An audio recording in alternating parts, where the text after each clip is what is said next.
Binanata ng batikang aktres na si Carmina Villaroel ang mga paratang sa kanya na isa siyang pakaalamerang nanay pagdating sa love life ng kanyang mga anak.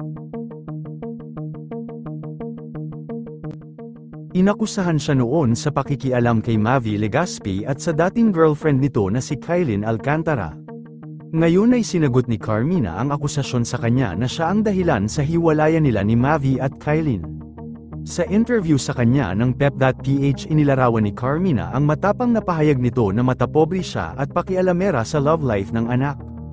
Nakakutob naman ang netizens na baka si Kylin Alcantara ang pinaparinggan nito.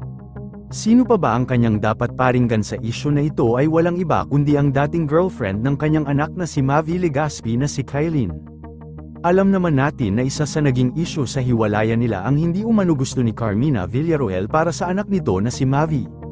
Hindi umano raw nagkakaintindihan ang dalawa at parang plastikan lang ang nagaganap kapag nagkikita or nagkakasama sila.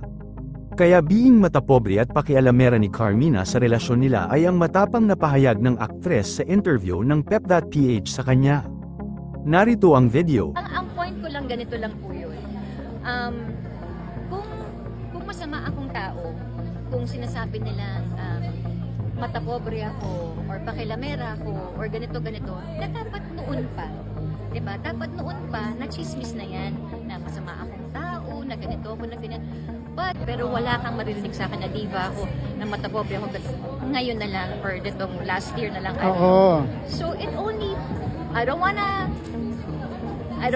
say it, I don't wanna think about it, but parang lumalabas lang na meron lang gusto talagang manira sa akin at sa pamilya ko. Let's all face that. Kasi, sino naman ang gagawa all of a sudden, bigla na lang may gagawang ano. It's just so sad na hindi naman natin masisisi si Carmina sa love life ng kanyang mga anak dahil mahal niya ito at pinangangalagaan lang raw umano nito ang kanyang mga anak at ginagabayan at hindi umano raw siya nakikialam sa relasyon nito, especially kay Kylin Alcantara at Mavi. Ano sa tingin mo ang dahilan sa hiwalayan nila Mavi Legaspi at Kylin Alcantara? Comment mo sa ibaba. Huwag kakalimutan i-like ang video na ito. Maraming salamat po sa panunood.